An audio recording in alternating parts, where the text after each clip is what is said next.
Walang puwang ang awa sa mundo ng mga sakim. Habang nag-aagaw buhay ang isang buntis sa ulan, nagtatawanan ang mga elitista sa VIP room dahil lang sa isang munting galos. Wala kang silbi, isa kang basurang yaya. Duro ni Anton, ang sarili niyang asawa, habang pinupunit ang lisensya nito bago siya ipinagtabuyan sa baha. Ngunit isang anino ang tahimik na bumaba mula sa itaas. Babangon si Valeria at magbabayad sila. Hanggang saan aabot ang puot ng isang kuya? Walang puwang ang awa sa mundo ng mga sakim. Habang nag-aagaw buhay sa ulan ang isang buntis, nagtatawanan naman ang mga elitista sa loob ng mainit na silid dahil lamang sa isang munting galos. Wala kang silbi, lumayas ka. Walang awang bulyaw ng sarili niyang asawa bago siya itinaboy sa baha. Ngunit isang anino ang tahimik na bumaba mula sa itaas. Babangon si Valeria. Dudurugin niya ang mga palalo. Hanggang saan aabot ang puot ng isang kuya? Wala kang kwentang asawa. Isa kang pabigat na sisira sa pangarap kong maging direktor. Ang mga salitang iyon ay nanggaling kay Dr. Anton. Ang lalaking pinangakuan niya ng walang hanggang pag-ibig sa harap ng altar.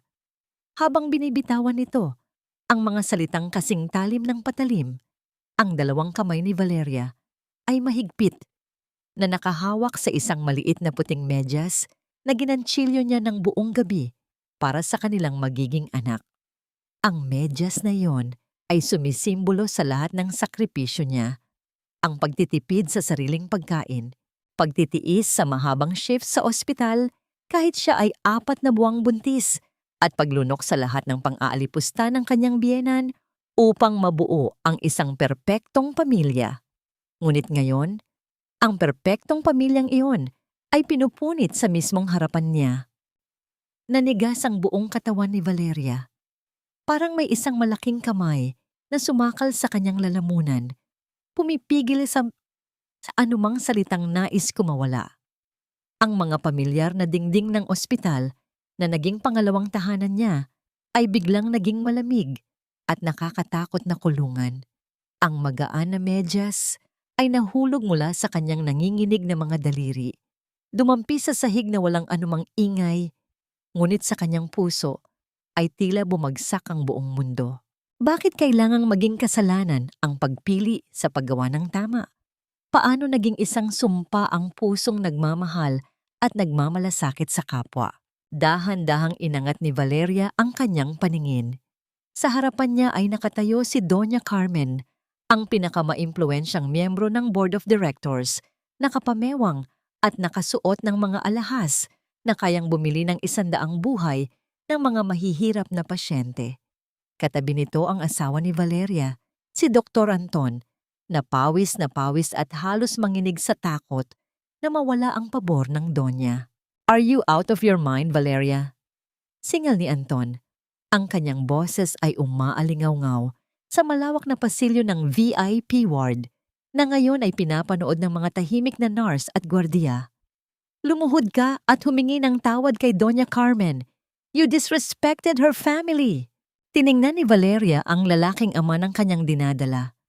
"Anton, buntis ang pasyenteng dinala ko sa emergency room." Pumutok ang panubigan niya sa gilid ng kalsada at nawawalan ng dugo. Ang apo ni Doña Carmen nadapa lamang habang naglalaro. Isang maliit na gasgas. Sinumpaan natin bilang mga medical professionals na unahin ang nasa bingit ng kamatayan. Isang marahas na paghila sa braso ang nagputol sa paliwanag ni Valeria. Pilit siyang idinidiin ni Anton pababa upang paluhurin. "Huwag mong ipantay ang buhay ng isang maruming pulubi sa buhay ng apo ko." Matinis na sigaw ni Doña Carmen. Ang kanyang mukha ay baluktot sa labis na pandidiri at galit. "I pay millions to keep this hospital running. Wala kang karapatang magdesisyon kung sino ang uunahin, lalo na't isa ka lang hamak na empleyado na pinapakain ng pamilya namin." Pilit na nanlaban si Valeria. Ginamit niya ang lahat ng natitirang lakas upang manatiling nakatayo. Hindi niya papayagang lumuhod ang kanyang anak sa mga taong walang pagpapahalaga sa buhay. Nang makita ni Anton, na hindi tumitiklop ang kanyang asawa, bumakas ang matinding puot sa kanyang mga mata. Wala siyang pakialam sa asawang nanghihina. Ang tanging nasa isip niya ay ang posisyon ng pagiging direktor ng ospital. Tiningnan ni Valeria ang mga mata ni Anton, naghahanap ng kahit kaunting awa mula sa lalaking minahal niya. Anton, nagsumpaan tayo sa harap ng Diyos. Nangako ka na poprotektahan mo kami ng anak mo. Ngunit ang mga mata ni Anton ay malamig, walang emosyon, at punong-puno ng pansariling ambisyon. This hospital is my future, Valeria. At ikaw? Isa ka na lang malaking hadlang. Marahas na hinablot ni Anton ang lace ng lisensya na nakasabit sa leeg ni Valeria. Ang malakas na pagkakahila ay nag-iwan ng pulang marka sa kanyang balat. You're fired. Malamig at walang pusong idineklara ni Anton. At hindi lang yan. Nakita ng mga guwardiya na may mga nawawalang mamahaling gamot sa pharmacy. Bilang asawa mo, nakakahiyaman. Pero kailangan kong aminin na matagal mo na kaming ninanakawan, Valeria. Nanlaki ang mga mata ni Valeria. Ang hangin sa kanyang baga ay tila ninakaw ng mga kasinungalingang yon. Isang malinaw na pagbabaligtad ng katotohanan. Si Anton ang madalas kumuha ng pondo upang ipangsugal sa kanyang mga pribadong biyahe. At ngayon ay ginagawa siyang panangga upang tuluyang mapalayas ng walang laban. Anton, anong sinasabi mo? Bakit mo ako ginaganito? Nanginginig ang mga labi ni Valeria. Ang mga luha na kanina pa niya pinipigilan ay tuluyan ng bumagsak, lumalandas sa kanyang namumutlang pisngi. Hinawakan niya ang laylayan ng mamahaling coat ng kanyang asawa. Anton, maawa ka naman sa akin, sa anak natin. Wala akong pupuntahan ngayon. Ang lakas ng bagyo sa labas. Tinabig ni Anton ang kanyang kamay na parang isang nakakadiring sakit. Tiningnan niya ang tiyan ni Valeria na bahagya ng umbok ng may matinding pag-ayaw. That child is just another burden. Hindi ko kailangan ng asawang sisira sa pangarap ko. Guardia, ilabas ninyo ang babaeng ito. Huwag ninyong hayaang makatuntong muli sa San Martin Hospital ang magnanakaw na ito. Hinawakan ng dalawang malalaking lalaki ang magkabilang braso ni Valeria. Pilit siyang kinaladkad palayo. Tumingin siya sa paligid, naghahanap ng kakampi, ngunit lahat ng mga kasamahan niyang nurse ay nakayuko, takot na matulad sa kanyang sinapit. Walang sino man ang sumubok na magsalita. Itinulak siya palabas ng malalaking salaming pinto ng ospital. Ang mga pinto ay sumara, nagkulong sa lahat ng liwanag at init, at inilugmok siya sa maginaw na kadiliman. Sinalubong siya ng nagngangalit na bagyo. Ang walang awang pagbuhos ng ulan ay agad na bumasa sa kanyang manipis na uniforme. Bawat patak ng malamig na tubig ay tila libu-libong karayom na tumutusok sa kanyang balat. Subalit mas masakit ang pagkadurog ng kanyang tiwala at pag-ibig. Humakbang siya palayo, mag-isa, sa gitna ng kadiliman ng gabi at galit ng kalikasan. Ang malapot na putik sa kalsada ay mabilis na dumungis sa kanyang puting sapatos, isang malinaw na paalala ng pagbaba niya mula sa disenteng buhay patungo sa kawalan. Niyakap niya ang kanyang sarili, yumuko ng bahagya upang takpan at protektahan ang kanyang sinapupunan mula sa pananalasa ng hangin at ulan. Nanginginig ang kanyang buong katawan, ngunit mas nanginginig ang kanyang kaluluwa. Kinausap niya ang sanggol sa kanyang sinapupunan. Ang kanyang boses ay halos kainin ng ugong ng bagyo. Huwag kang matakot, anak. Nandito lang si Mama. Babangon tayo. Babangon tayo kahit anong mangyari. Sa kanyang paglalakad ng walang direksyon, ang kanyang mga binti ay biglang nawalan ng lakas. Napaluhod si Valeria sa magaspang at maputik na kalsada. Nanlalabo ang kanyang paningin dahil sa magkahalong luha at ulan. Nang mismong sandaling iyon, isang matalim at nakakapasong kirot ang gumuhit mula sa kanyang tiyan hanggang sa kanyang likuran. Nakaramdam siya ng init na dumadaloy sa kanyang mga binti, isang senyales na nagpagunaw sa kanyang mundo. Mawawala ba ang anak ko? Bulong niya. Isang desperadong panalangin sa gitna ng kawalan. Tuluyan nang nawalan ng malay si Valeria sa gitna ng malamig na putikan. Sa hindi kalayuan, ang nakakapasong liwanag mula sa headlamp ng isang pamilyar. Ngunit matagal nang nakalimutang sasakyan ang naghiwa sa dilim ng gabi, tahimik na tumapat sa kanyang dugo ang katawan. Sa bawat patak ng tubig mula sa butas na bubong, tila binibilang nito ang bawat piraso ng buhay kong nawala. Ang unang naramdaman ni Valeria nang idilat niya ang kanyang mga mata ay ang amoy ng luma at basang kahoy. Hindi ang pamilyar na amoy ng disinfectant sa ospital, kundi ang amoy ng kahirapan na matagal na niyang sinubukang talikuran. Nakahiga siya sa isang manipis at kupas na banig sa loob ng isang maliit na kwarto sa eskinita. Ang bawat bahagi ng kanyang katawan ay tila binugbog ng lamig, ngunit ang kanyang unang reflex ay ang hawakan ang kanyang tiyan. Nakahinga siya ng malalim, nang maramdamang buo pa rin ang munting buhay sa loob niya. Ligtas sila. Ngunit paano? Sino ang nagdala sa kanya rito? Sinubukan niyang bumangon, ngunit ang kanyang ulo ay tila umiikot. Sa gilid ng kanyang higaan, napansin niya ang isang plastik na timba kung saan tumatama ang mga patak ng ulan mula sa kisame. Ang bawat pagbagsak ng tubig ay lumilikha ng isang malungkot at paulit-ulit na ritmo na tila sumasabay sa mabagal na pagtibok ng kanyang puso. Wala siyang makitang kahit sino sa loob ng maliit at madilim na silid, ngunit may isang bagay sa ibabaw ng lumang silya ang kumuha ng kanyang atensyon. Isang puting paper bag na walang anumang marka. Sa loob nito ay may isang bote ng mamahaling bitamina para sa mga buntis, isang malinis na tuwalya, at isang lalagyan ng mainit na sopas. Nanginginig ang mga kamay ni Valeria habang binubuksan ang lalagyan ng pagkain. Ang usok na lumalabas mula rito ay nagdadala ng amoy ng sariwang luya at manok. Sa unang higop niya ng mainit na sabaw, ang init nito ay dahan-dahang gumuhit sa kanyang lalamunan, tila isang haplos na matagal na niyang hindi nararamdaman.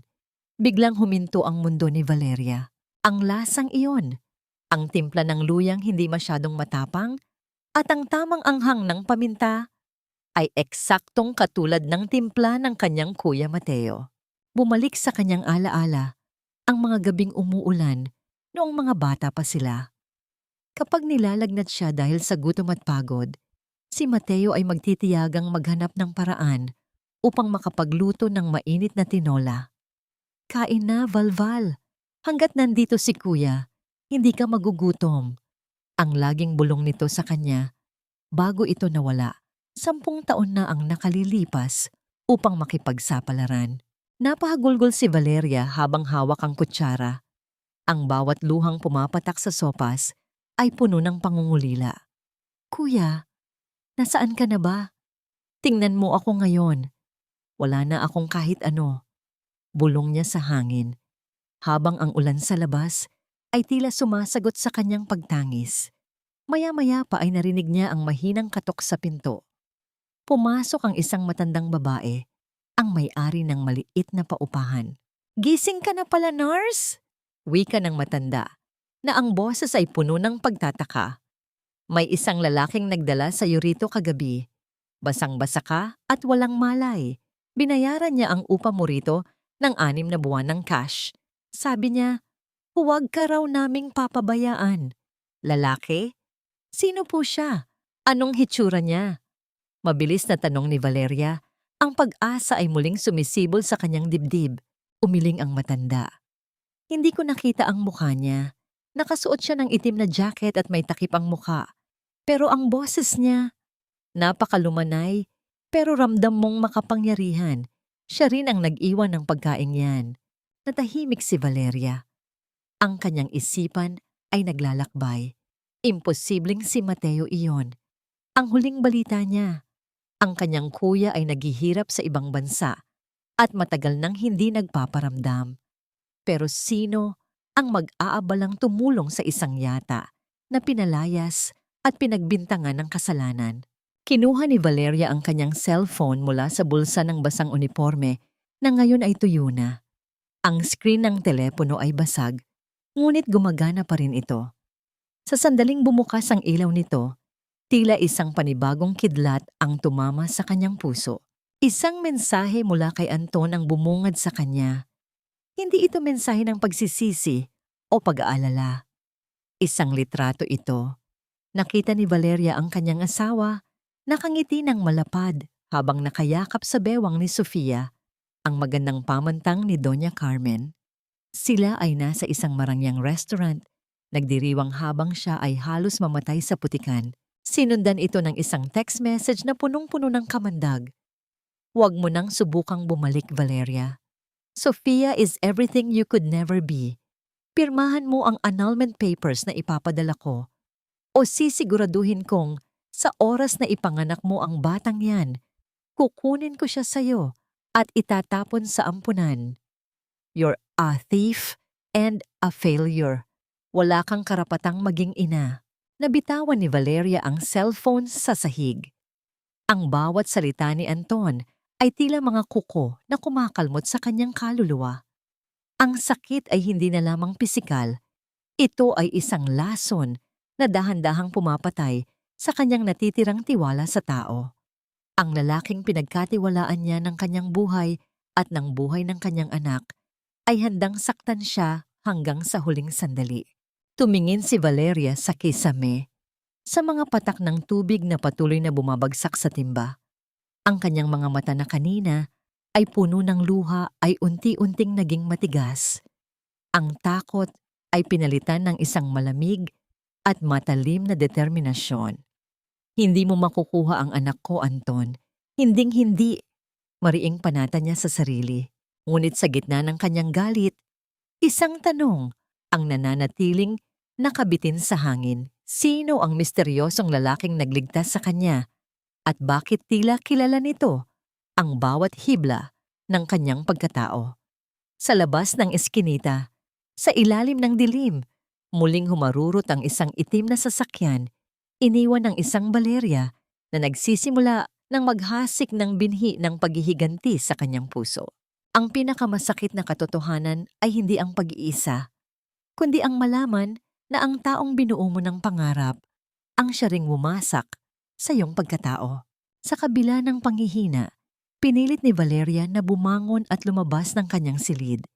Alam niyang hindi siya maaaring manatiling nakahiga lamang habang ang munting buhay sa kanyang sinapupunan ay umaasa sa kanya.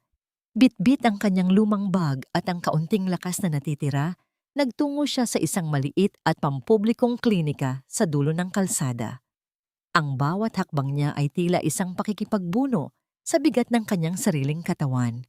Pagdating sa klinika, sinalubong siya ng mahabang pila ng mga taong katulad niyang naghahanap ng kalinga.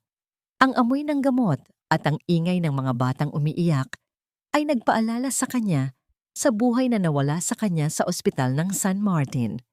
Habang nakatayo sa ilalim ng mainit na sikat ng araw, unti-unting nanginig ang kanyang mga tuhod. Nanlabo ang kanyang paningin, at bago pa man niya maramdaman ang matigas na semento, isang pares ng matitibay na kamay ang sumalo sa kanya. Miss, okay ka lang ba? Isang baritonong boses ang huling narinig ni Valeria bago tuluyang dumilim ang lahat. Nang muling imulat ni Valeria ang kanyang mga mata, hindi ang kisame ng kanyang madilim na kwarto ang tumambad sa kanya. Sa halip, nakita niya ang isang malinis at maliwanag na opisina. Nakaupo sa kanyang tabi ang isang lalaking nakasuot ng puting gown, ngunit malayo ang hitsura nito sa mga mayayabang na doktor sa San Martin. Ang kanyang mga mata ay puno ng kabaitan at tunay na pag-aalala. Dahan-dahan lang, Valeria. Huwag kang biglang babangon, wika ng lalaki habang inaayos ang swero sa kanyang kamay. Paano ninyo nalaman ang pangalan ko? Mahinang tanong ni Valeria. Ang kanyang boses ay tila isang gasgas na plaka. Nakita ko ang ID mo sa bag mo. Ako si Dr. Elias, ang nangangasiwa sa klinikang ito. Sobrang baba ng iyong blood sugar at dehydration ka. Hindi ito maganda para sa baby mo, paliwanag ni Elias sa paraang hindi mapanghusga, kundi puno ng pag-unawa. Ramdam ni Valeria ang banayad na init sa kanyang puso. Si Elias ay may aura ng kapayapaan na matagal na niyang hindi nararamdaman kay Anton. Ang bawat galaw ng doktor ay maingat, tila bawat pasyente ay isang mahalagang kayamanan. Nang dahan-dahang naglagay ng kumot si Elias sa kanyang mga binti, iniingatan nitong hindi magtagal ang hawak niya upang ipakita ang purong paggalang sa pagitan ng isang lalaki at babae. Nabasa ko rin sa resume mo na isa kang nurse, patuloy ni Elias habang nagsusulat sa chart. Kailangan ko ng tulong dito sa klinika. Maraming pasyente, pero iilan lang kaming staff. Kung gusto mo, maaari kang magtrabaho rito bilang receptionist at assistant ko. May maliit na sweldo pero libre ang pagkain at tinitiyak kong maalagaan ang pagbubuntis mo. Hindi makapaniwala si Valeria. Sa gitna ng kanyang pinakamadilim na sandali, isang estranghero ang nag-alok sa kanya ng kamay upang makaahon. Bakit po ninyo ako tinutulungan? Hindi ninyo ako kilala. Ngumiti ng bahagya si Elias, isang ngiting tila nagdadala ng liwanag sa loob ng silid. Minsan, hindi mo kailangang malaman ang buong kwento ng isang tao para malaman na kailangan niya ng tulong. At isa pa, may isang misteryosong donor na nagpadala ng mga bagong kagamitan sa klinikang ito kahapon.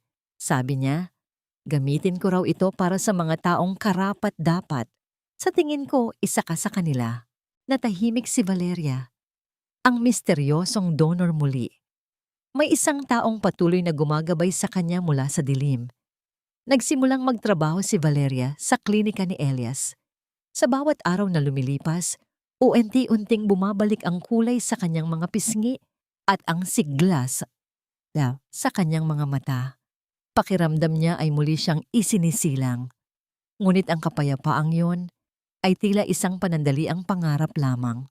Isang hapon, habang inaayos ni Valeria ang mga record ng pasyente, narinig niya ang malakas at marahas na pagbukas ng pintong kahoy ng klinika. Hindi ito ang mahinang katok ng isang pasyente. Ang tunog na yon ay puno ng puot at kapangyarihan. Pumasok si Anton, nakasuot ng kanyang mamahaling suit na tila isang hari na nanggaling sa ibang mundo. Kasunod ang dalawang malalaking gwardiya. Ang kanyang muka ay puno ng pangungutya habang inililibot ang paningin sa maliit at payak na klinika. So, dito ka na pala nagtatago, Valeria?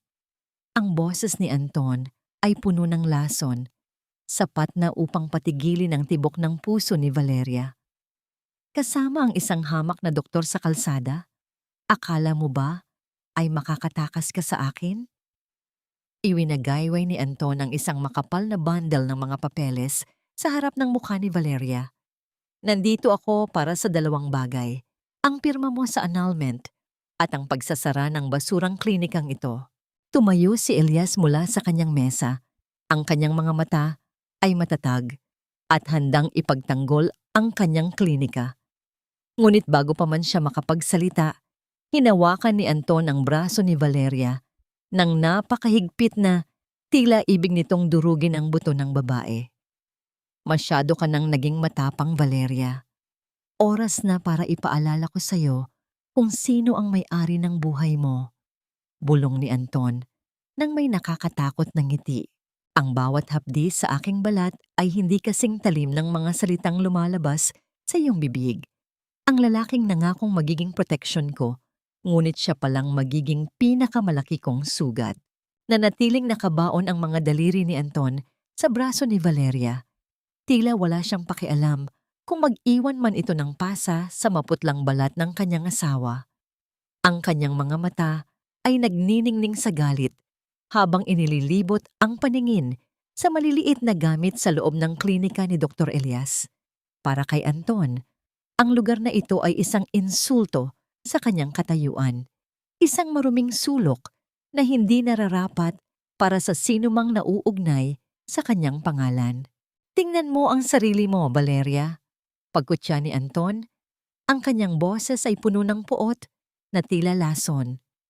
Mula sa pagiging asawa ng isang iginagalang na doktor, ngayon ay nagtatrabaho ka na sa basurang ito? Pinapahiya mo ako. Ang balita na ang asawa ko ay naglalako ng serbisyo sa mga pulubi ay kumakalat na sa buong komunidad ng medisina. Hindi ako naglalako ng serbisyo, Anton. Sagot ni Valeria. Pilit na pinatatatag ang kanyang boses kahit nanginginig ang kanyang buong katawan. Naglilingkod ako sa mga taong tunay na nangangailangan. Isang bagay na kinalimutan mo na simula nang sambahin mo, ang pera ni Doña Carmen. Lalong humigpit ang pagkakahawak ni Anton. Huwag mo akong pangaralan. Isang pirma lang, Valeria. Pirmahan mo ang annulment na ito at mawawala na ang lahat ng gulo. At pagkatapos, isasara ko ang lugar na ito para matiyak na wala ka nang babalikan. Hahakbang na sana si Anton upang kaladkarin si Valeria patungo sa mesa ng isang kamay ang pumigil sa kanya.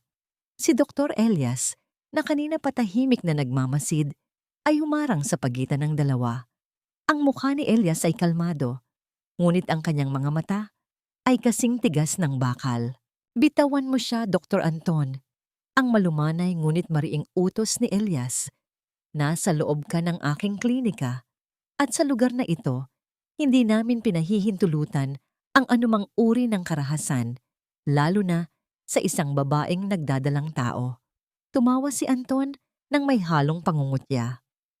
At sino ka naman para diktahan ako? Isang doktor sa eskinita na walang pangalan? Alam mo ba kung sino ang kinakausap mo? Alam ko kung sino ka. Sagot ni Elias, hindi natitinag sa pananakot ni Anton.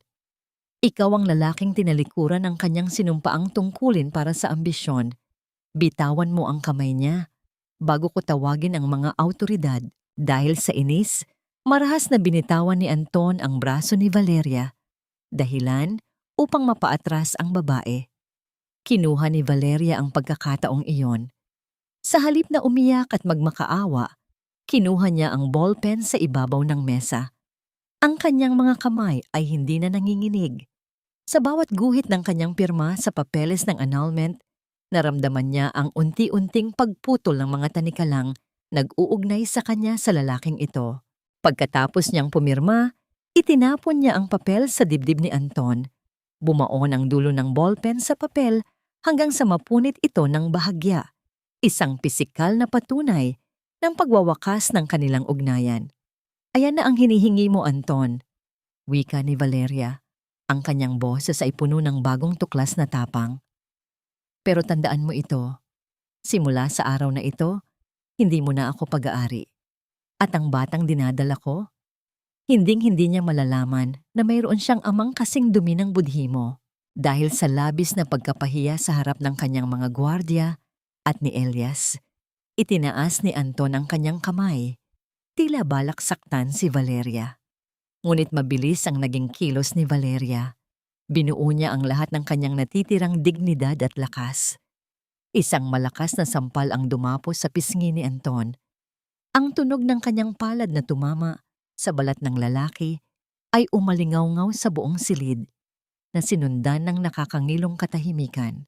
Namula ang mukha ni Anton, hindi lamang sa sakit, kundi sa matinding hiya.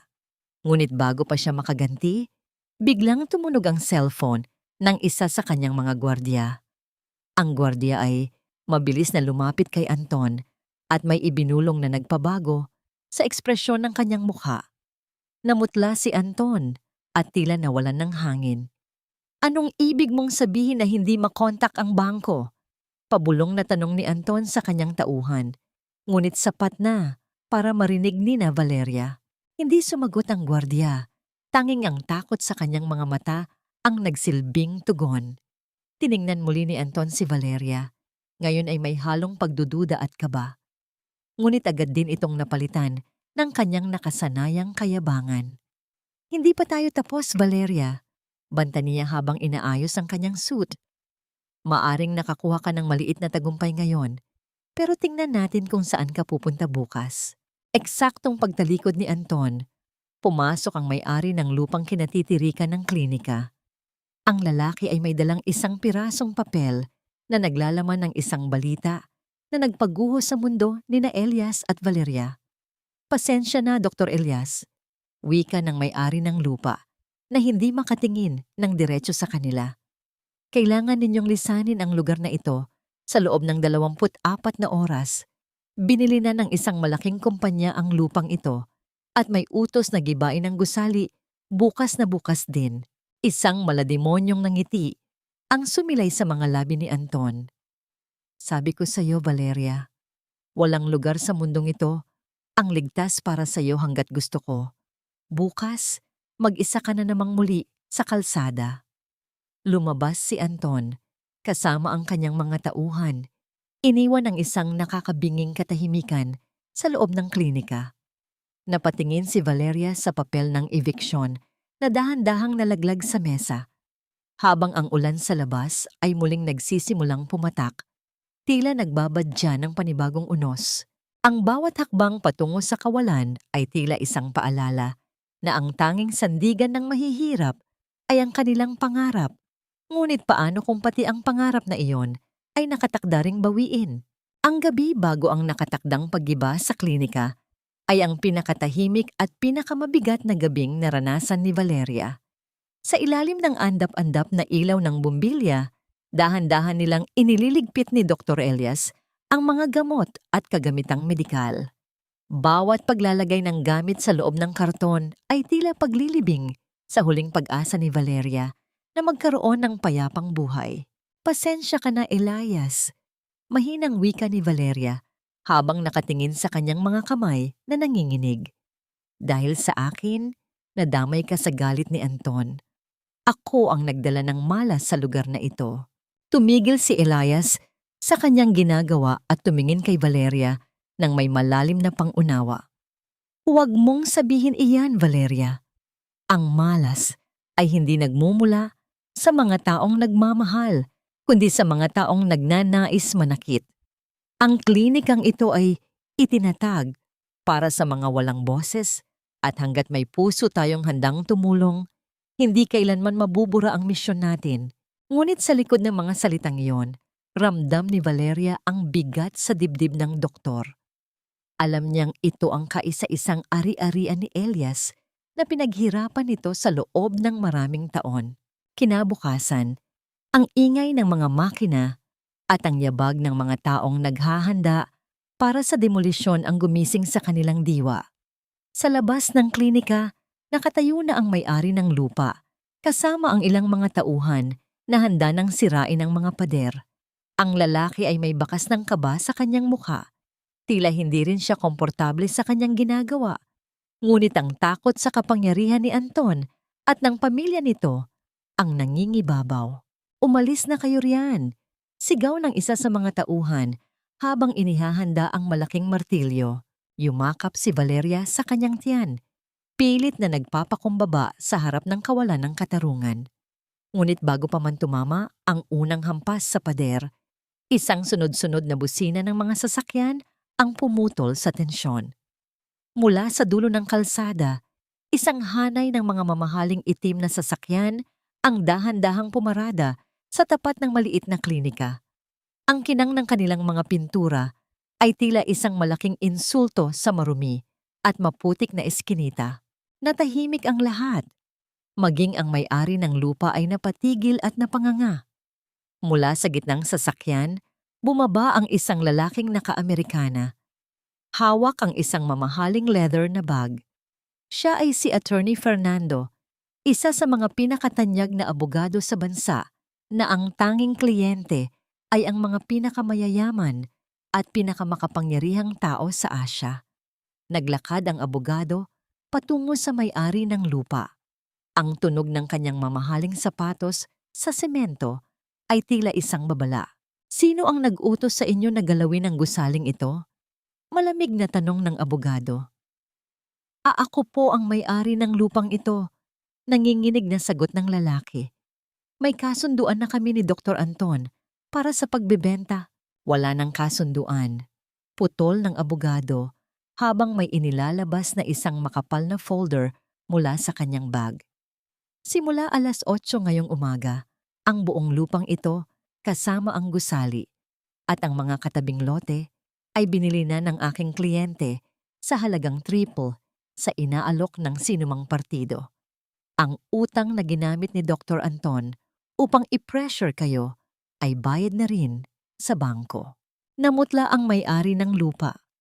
Ang kanyang mga kamay ay tila hindi malaman kung saan ilalagay nang iabot sa kanya ang tsekeng naglalaman ng halagang hindi niya kikitain sa buong buhay niya.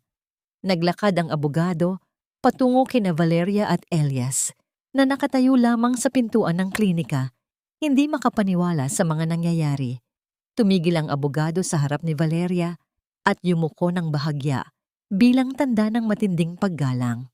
"Magandang umaga, Senyorita Valeria," wika ng abogado na nagpahinto sa tibok ng puso ni Valeria. "Senyorita, bakit ninyo ako tinatawag na ganyan?" tanong ni Valeria. Ang kanyang boses ay puno ng kalituhan. "Ito ay utos ng aking kliyente at nais ko ring ipaalam sa inyo na ang lupang ito at ang klinika ay nakapangalan na sa inyo simula sa sandaling ito," sagot ni Attorney Fernando. Hindi makapagsalita si Valeria. Tumingin siya kay Elias na kasing gulat din niya. Sa gitna ng kaguluhang yon, dahan-dahang lumapit si Valeria sa kanyang lumang stethoscope na nakapatong sa ibabaw ng isa sa mga karton. Maingat niya itong hinawakan at pinunasan ng alikabok na dumapo rito. Sa sandaling iyon, naramdaman niya ang isang kakaibang lakas. Ang stethoscope na yon ay hindi na lamang simbolo ng kanyang propesyon, kundi simbolo ng kanyang pagbangon mula sa putikan. "Sino ang kliyente ninyo?" tanong ni Valeria, habang pilit na hinahanap ang katotohanan sa likod ng milagrong ito. Hindi agad sumagot ang abogado. Sa halip, may kinuha siyang isang maliit na kahon mula sa kanyang bulsa at inabot ito kay Valeria. "Ipinapabigay po ito sa inyo," sabi niya. "Ito ang magpapaalala sa inyo na ang mga krus ay hindi kailanman sumusuko."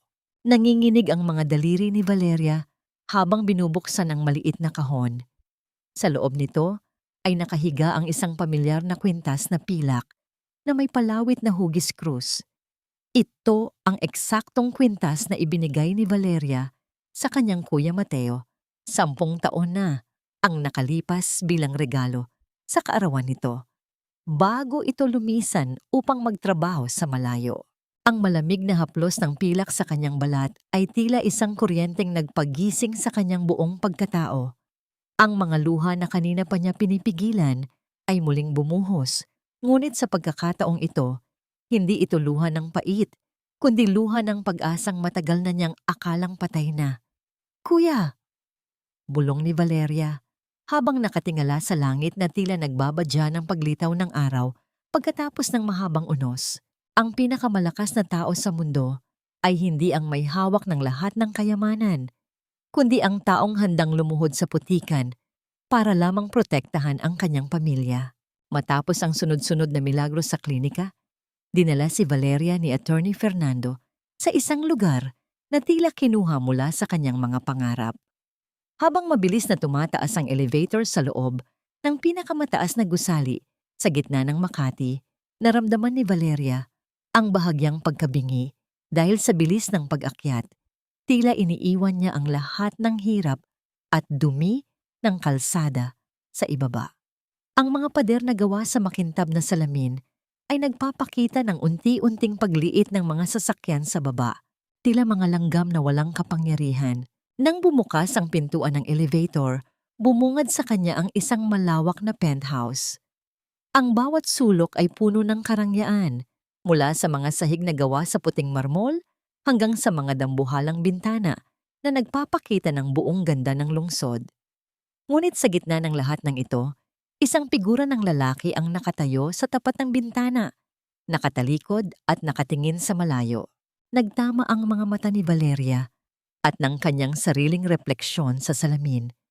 Hawak pa rin niya ang pilak na kwintas, ang tanging bagay na nagdurugtong sa kanyang nakaraan at kasalukuyan.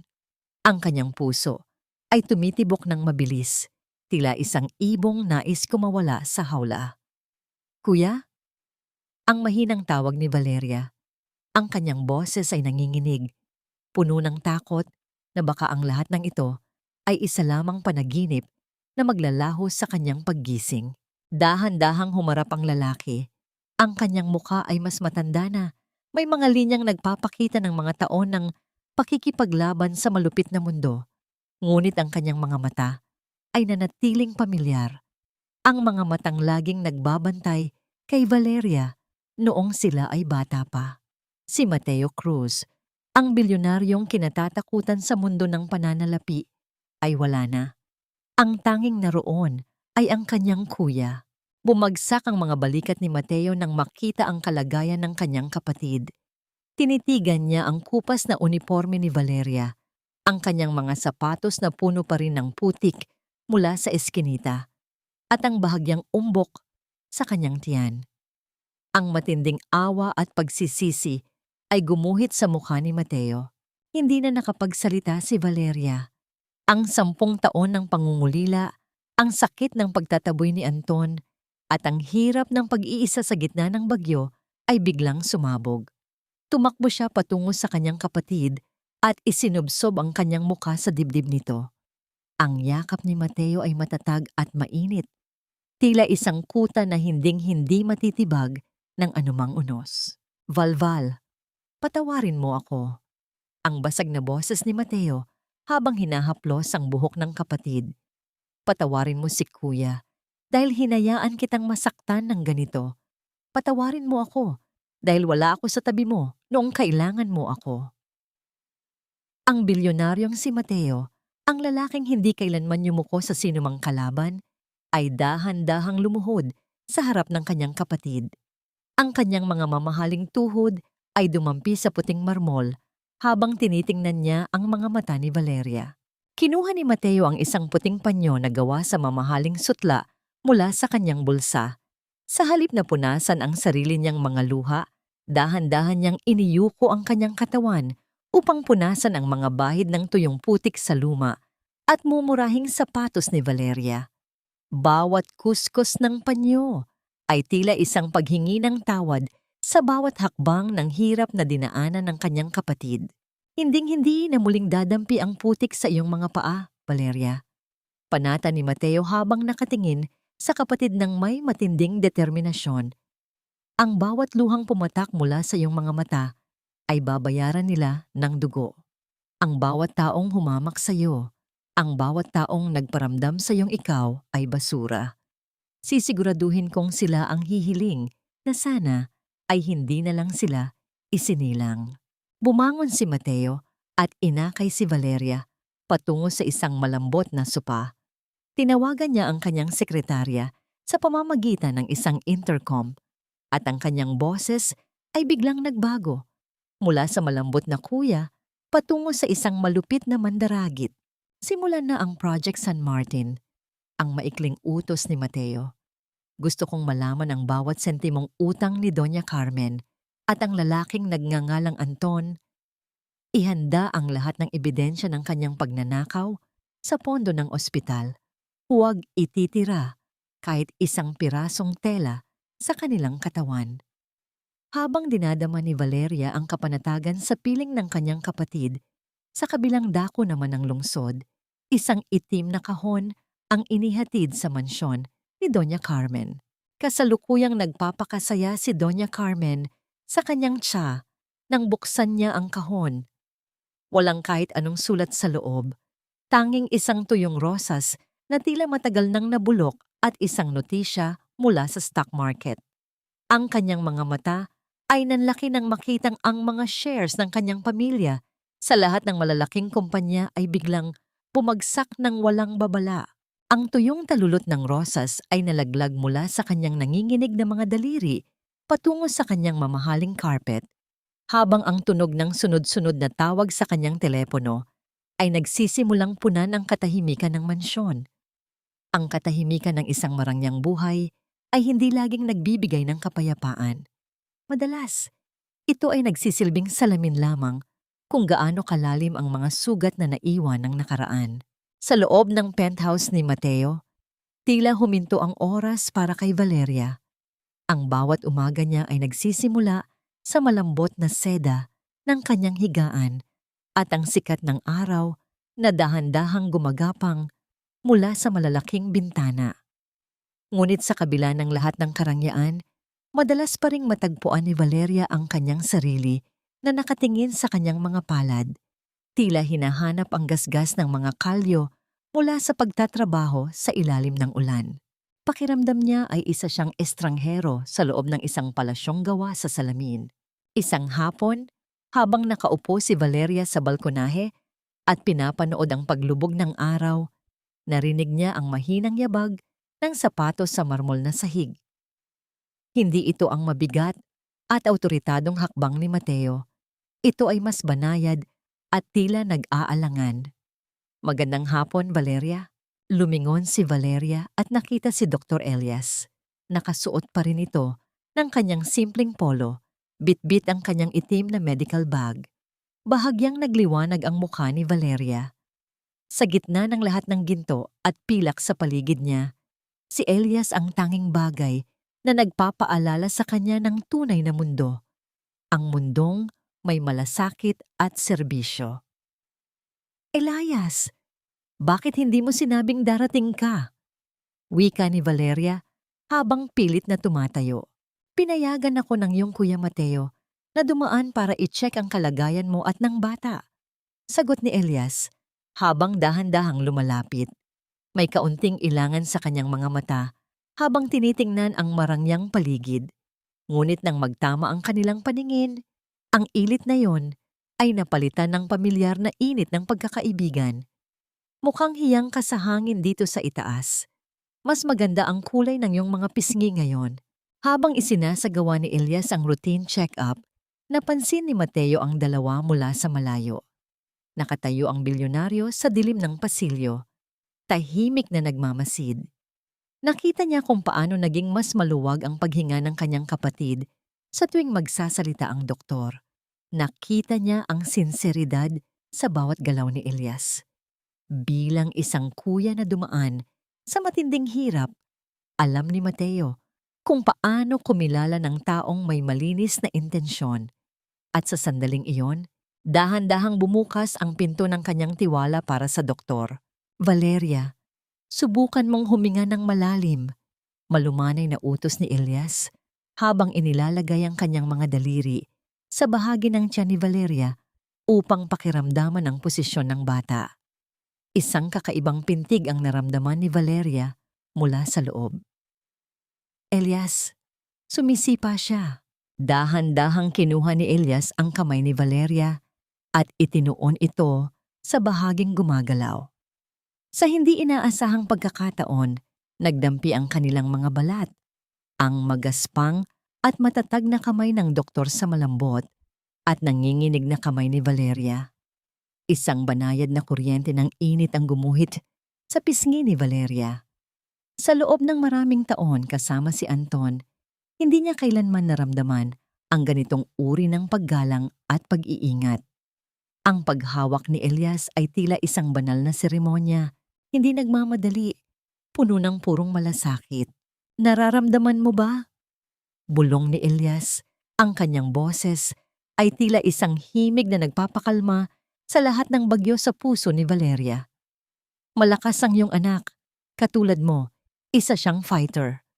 Ang sandaling yon ay tila tumigil sa hangin. Ang init ng haplos ni Elias ay nagbigay kay Valeria ng isang pakiramdam na matagal na niyang hindi narararatan. Ang pakiramdam na siya ay pinahahalagahan, hindi bilang isang yata o isang asawa, kundi bilang isang babaeng karapat-dapat alagaan.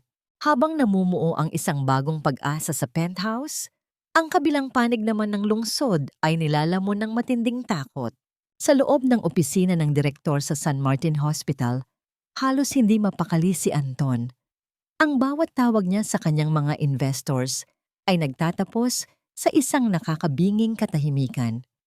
Ang lahat ng linya ng komunikasyon sa mga bangko ay tila pinutol ng isang hindi nakikita at makapangyarihang kamay.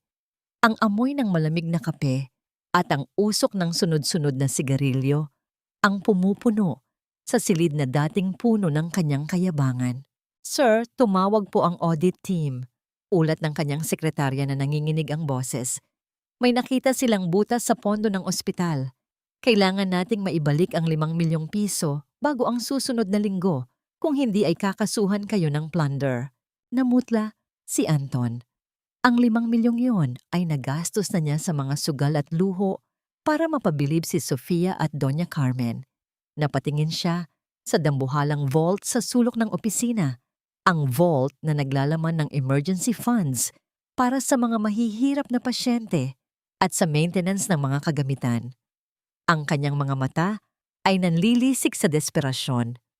Alam niyang kapag hindi niya nagawang itago ang kanyang kasalanan, hindi lamang ang posisyon niya ang mawawala, kundi maging ang kanyang kalayaan. Sa gitna ng kadiliman, dahan-dahang lumapit si Anton sa vault. Ang tunog ng kanyang pagpindot sa mga numero ng keypad ay tila isang mabilis na tibok ng puso sa gitna ng katahimikan. Wala na siyang ibang paraan. Ang kasakiman na nagtulak sa kanya upang itaboy si Valeria ang siya ring hihila sa kanya pababa sa hukay. Hindi niya alam. Sa bawat numero na kanyang pinipindot, may isang computer screen sa penthouse ni Mateo ang nagpapakita ng bawat galaw niya sa pamamagitan ng isang lihim na kamera. Ang patuloy na pagkaluskos ng mga bundle ng pera na kinukuha ni Anton ay sinundan ng isang mahinang pagngisi mula sa dilim. Ang bitag ay nakahanda na at ang biktima ay kusa nang pumasok sa loob. Ang bawat selyadong sobre ng kasunduan ay tila isang hatol na hindi na mababawi. Isang bitag na kusa at masayang pinasukan ng mga taong nabulag ng kanilang sariling kasakiman. Sa loob ng kanyang marangyang opisina, huminga ng malalim si Dr. Anton. Ang bawat bundle ng pera na kanyang ninakaw mula sa emergency fund ay maayos na niyang nailagay sa kanyang personal na account upang takpan ang kanyang mga utang. Sa kanyang isipan, tapos na ang problema. Sa darating na Sabado, gaganapin ang pinakamalaking gala at inauguration ng San Martin Hospital kung saan siya ay formal nang hihirangin bilang direktor. Naniniwala siya na sa oras na makuha niya ang titulong yon, ang lahat ng bahid ng kanyang nakaraan, pati na ang malupit na pagpapatalsik niya kay Valeria, ay malilibing na sa limot. Everything is under control, bulong ni Anton sa kanyang sarili habang maingat na inaayos ang kanyang mamahaling kurbata sa harap ng salamin. Sa oras na maging direktor ako, wala nang makakaungkat pa sa mga kinuha kong pondo. I will be untouchable. Hindi niya alam. Ang bawat galaw niya ay tila isang palabas na pinapanood sa isang malaking screen sa loob ng penthouse ni Mateo. Nakatayo ang bilyonaryo sa gitna ng kanyang library. Ang kanyang mga kamay ay nasa loob ng bulsa ng kanyang trouser habang ang kanyang mga mata ay nananatiling malamig at matalas. Masaya siyang naghahanda para sa kanyang corona, kuya. Wika ni Valeria na dahan-dahang pumasok sa silid. Nakasuot siya ng isang simpleng asul na damit na nagpapakita ng kanyang pagiging maamo, ngunit may bagong lakas sa kanyang mga mata. Hayaan mo siyang mangarap, Valval, sagot ni Mateo. Ang kanyang boses ay may halong pait at katuwaan. Dahil mas masakit ang pagbagsak kapag nasa rurok ka na ng iyong tagumpay. Doña Carmen is already panicking. Her family's empire is bleeding, and she's desperate for a savior. At tama si Mateo. Sa kabilang panig ng lungsod, halos magwala si Doña Carmen sa loob ng kanyang mansyon. Ang mga ulat mula sa stock market ay tila mga saksak sa kanyang dibdib. Isang misteryosong kumpanya na nagngangalang Emerald Legacy Holdings ang unti-unting bumibili sa lahat ng mga utang ng pamilya Carmen. Dahilan upang maging hawak nito ang kanilang leeg. Nang tumunog ang telepono ni Doña Carmen, mabilis niya itong sinagot. Hello, sino ito? I need to talk to my broker. Relax, Doña Carmen, isang boses ng isang abogado ang sumagot mula sa kabilang linya. Nandito ako para mag-alok ng tulong. Ang Emerald Legacy Holdings ay handang magbigay ng bailout sa San Martin Hospital kapalit ng 51% ng inyong shares. Isang pirma mo lang at mawawala ang lahat ng banta ng bangkarota. You will still be the face of the hospital, but we will provide the capital. Para kay Doña Carmen, ito ang sagot sa kanyang mga dalangin. Hindi niya alam na ang Emerald Legacy ay isa lamang sa mga galamay ni Mateo. Sa kanyang desperasyon na manatili sa kapangyarihan, mabilis niyang tinawag ang Board of Directors. Sa loob ng isang oras, napilit niya ang lahat na pumirma sa kasunduan. Inaakalang ito ang magliligtas sa kanila mula sa kahihiyan. Habang nangyayari ang lahat ng ito, sa loob ng penthouse, dinala ni Mateo si Valeria sa harap ng isang malaking mesa. Inilapag niya roon ang isang makapal na folder na may gintong tatak. "Ano ito, kuya?" tanong ni Valeria. "Ito ang titulo ng San Martin Hospital," sagot ni Mateo ng may matatag na tinig.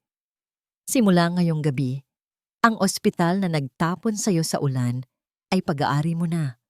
Ikaw na ang chairman ng board. Ikaw na ang may huling salita sa lahat ng desisyon." Nabitawan ni Valeria ang kanyang hawak na baso ng tubig, ngunit mabilis itong nasalo ni Mateo. Tiningnan ni Valeria ang kanyang kapatid, hindi makapaniwala sa lawak ng pagmamahal at proteksyon na ibinibigay nito. Dahan-dahang hinaplos ni Valeria ang makinis na papel ng titulo. Sa sandaling iyon, isang matinding katahimikan ang bumalot sa silid.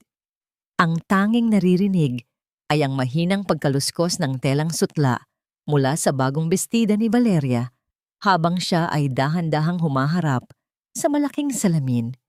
Hindi na niya nakikita ang yata na sugatan at maputik. Ang nakikita niya ay isang babaeng handang bawiin ang kanyang dangal. "Handa ka na ba, Chairman?" tanong ni Mateo, habang ang kanyang mga mata ay nagniningning sa pagmamalaki. Tumingin ng diretso si Valeria sa kanyang sariling refleksyon. Ang kanyang mga labi ay gumuhit ng isang matamis, ngunit matapang na ngiti. "Oras na para bawiin ang sakin, kuya. At oras na para malaman nila na ang pinakamaliit na tao na kanilang tinapaktapakan ay siya palang wawasak sa kanilang lahat." Sa labas ng bintana, ang mga ilaw ng lungsod ay nagsisimulang magningning, tila mga saksi sa isang bagyong paparating, isang bagyong hindi gawa sa ulan, kundi sa katarungan. Ang bawat halimuyak ng mamahaling pabango sa loob ng bulwagan ay hindi kayang pagtakpan ang alingasaw ng kabulukan ng kanilang mga budhi. Isang marangyang pagtatanghal ng kabutihan upang itago ang katotohanang binuo.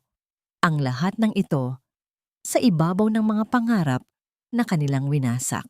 Ang San Martin Hospital Grand Gala ay nagsimula sa gitna ng nakakasilaw na liwanag ng mga dambuhalang chandelier. Ang bawat sulok ng bulwagan ay puno ng mga taong kabilang sa pinakamataas na antas ng lipunan. Bawat isa ay nakasuot ng kanilang pinakamagarang barong at gown. Sa gitna ng entablado, nakatayo si Dr. Anton.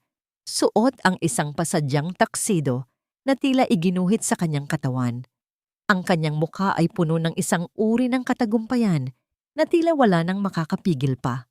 Sa gabi pong ito, simula ni Anton sa harap ng mikropono, ang kanyang boses ay puno ng maling pagpapakumbaba.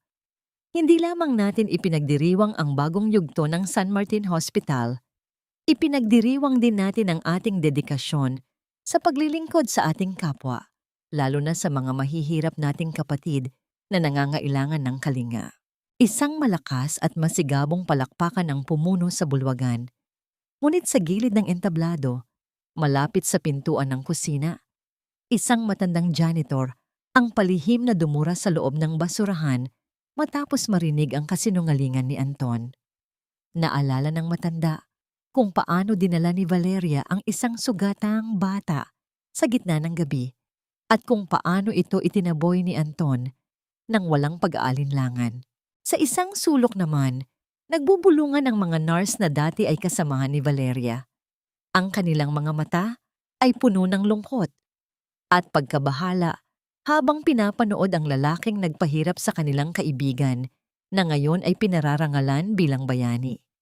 Ang bawat tawa ni Sofia na nakaupo sa tabi ni Doña Carmen ay tila mga saksak sa pandinig ng mga nakakaalam ng totoong kwento. Napakagaling niyang umarte, hindi ba? Bulong ng isang nurse sa kanyang kasama. Kung alam lang nila ang ginawa niya kay Valeria sa gitna ng ulan. Samantala, si Doña Carmen ay nakaupo sa gitnang mesa. Ang kanyang ulo ay nakataas na tila isang reyna. Sa kanyang tabi ay ang mga dokumentong magpapatibay sa bagong partnership ng ospital. Kampante siya. Sa kanyang isip, ang pagdating ng bagong majority shareholder ay isang paraan lamang upang mapanatili ang kanyang kapangyarihan nang hindi nagagalaw ang kanyang personal na yaman. Ladies and gentlemen, muling sigaw ng MC na nagpatahimik sa buong silid. The moment we have all been waiting for. Narito na ang ating bagong majority shareholder at ang chairman ng board of directors ng San Martin Group of Hospitals.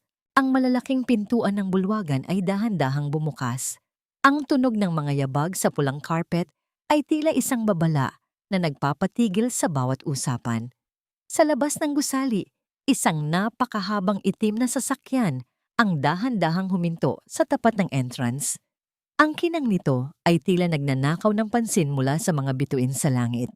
Nanatiling nakatayo si Anton sa entablado. Ang kanyang ngiti ay mas lalong lumapad. Inayos niya ang kanyang kurbata. Handang-handa na yumuko sa taong magbibigay sa kanya ng rurok ng kapangyarihan. Tumigil ang sasakyan, ngunit ang pinto nito ay hindi agad bumukas. Ang katahimikan sa loob ng bulwagan ay naging nakakabingi. Ang bawat panauhin ay nakatingin sa labas, puno ng kuryosidad kung sino ang misteryosong bilyonaryo na nakabili sa higit na kalahati ng shares ng pamilya Carmen sa loob lamang ng ilang araw. Naramdaman ni Anton ang biglang paglamig ng hangin. Isang kakaibang kaba ang dahan-dahang gumagapang sa kanyang batok. Isang pakiramdam na tila may isang anino na dahan-dahang bumabalot sa kanyang katayuan. Tiningnan niya si Doña Carmen na ngayon ay nagsisimula na ring maging balisa sa tagal ng pagbaba ng panauhin. Maya-maya pa, ang pinto ng sasakyan ay dahan-dahang itinulak mula sa loob. Isang makintab na sapatos na may mataas na takong ang unang lumabas, tumama sa carpet nang may matatag na tunog na tila isang hatol. Nabitawan ni Anton ang hawak na wine glass na kanina pa niya pinaglalaruan. Ang basag na tunog ng kristal sa sahig ay tila isang hudyat ng pagsisimula ng katapusan. Ang kanyang buong katawan ay nagsimulang manginig nang makita niya ang pamilyar na hugis ng mukha ng babaeng dahan-dahang lumalabas mula sa kadiliman ng sasakyan patungo sa nakakasilaw na liwanag ng bulwagan. Ang babaeng inakala niyang wala nang babalikan ay nakatayo na ngayon sa kanyang harapan. Suot ang karangyaan na hindi niya kailanman kayang ibigay at may mga matang handang sumingil sa bawat patak ng luhang kanyang idinulot. Ang bawat tingkad ng ilaw sa loob ng bulwagan ay tila naging malupit na saksi sa pagguho ng mundo ni Anton, habang ang bawat mata ng mga panauhin ay nakatuon sa pintuang nagluwal sa isang katotohanang hindi nila kayang tanggapin. Unang pumasok si Mateo Cruz. Ang kanyang bawat yabag ay tila isang lindol na nagpapayanig sa tiwala ng bawat taong naroroon. Ang kanyang awtoridad ay hindi nagmumula sa kanyang suot na mamahaling Amerikana, kundi sa talim ng kanyang mga mata na tila kayang hubaran ang bawat kasinungalingan sa loob ng silid. Huminto siya sa gitna ng entablado sa tabi ni Anton na ngayon ay tila isang basang sisiw na hindi makagalaw sa kanyang kinatatayuan. Magandang gabi sa inyong lahat. Ang boses ni Mateo ay malamig, malinaw, at may bigat ng isang hatol. Nais kong ipakilala ang bagong majority shareholder at ang tunay na chairman ng San Martin Group of Hospitals, ang aking kapatid, si Valeria Cruz. Dahan-dahang pumasok si Valeria. Ang kanyang gown na gawa sa puting sutla ay dahan-dahang sumasayad sa pulang carpet, tila isang ulap na nagdadala ng kapayapaan sa gitna ng kaguluhan. Hawak niya ng buong pagmamalaki ang kanyang tiyan, Ang kanyang mukha ay maliwanag at puno ng dignidad. Wala na ang bakas ng yata na sugatan. Ang nakatayo sa harap nila ay isang babaeng muling nabuo mula sa sarili niyang mga abo. Valeria, paanong? This is impossible. Ang nanginginig na boses ni Anton ay halos hindi lumabas sa kanyang lalamunan. Ang kanyang mukha ay nawalan ng kulay. Tila lahat ng dugo ay pumanaw sa kanyang katawan. Isa ka lang yata. Ninakawan mo kami. Security.